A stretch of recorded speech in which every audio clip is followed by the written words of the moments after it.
Joining me now from Miami for analysis is Remi Piet. He's senior partner at consulting firm Embellie Advisory. Welcome back to the program, Remi. It's a pleasure. So, what struck you most about these talks?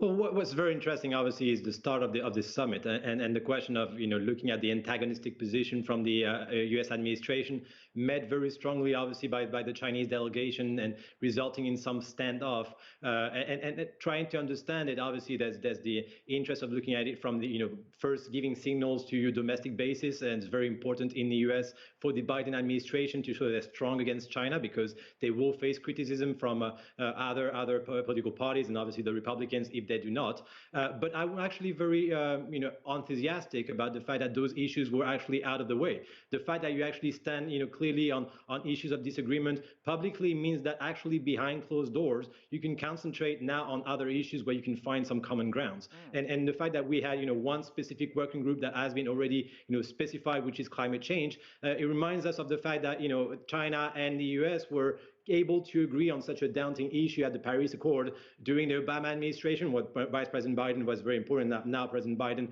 was very important. So I'm actually quite optimistic towards looking at the next steps during this summit. Very interesting. So Remi, do you think that both sides got what they wanted from these talks?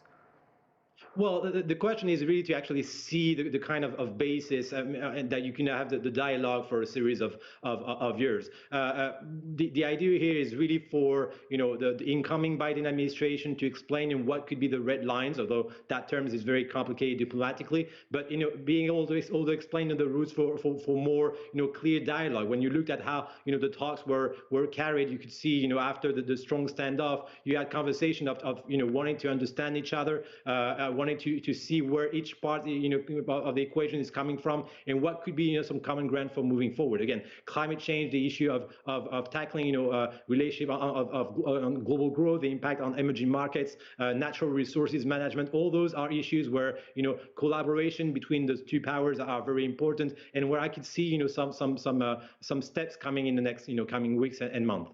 So yes, you have those issues of common ground, but some difficult topics were brought up, particularly China's internal affairs. So how do you see the two sides overcoming these differences?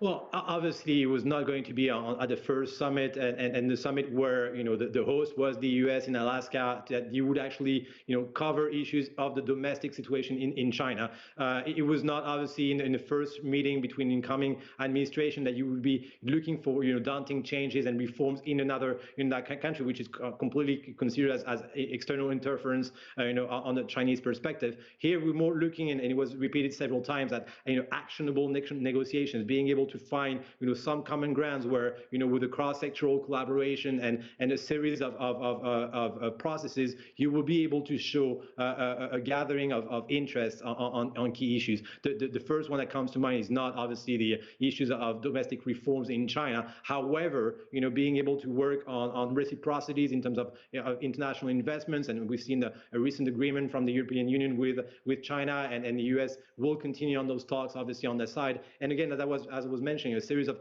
common interests in terms of transparency of supply chains, in terms of formalization of the economy, and energy and climate change are really high on the agenda on both administrations. So we will should see this for the next coming years.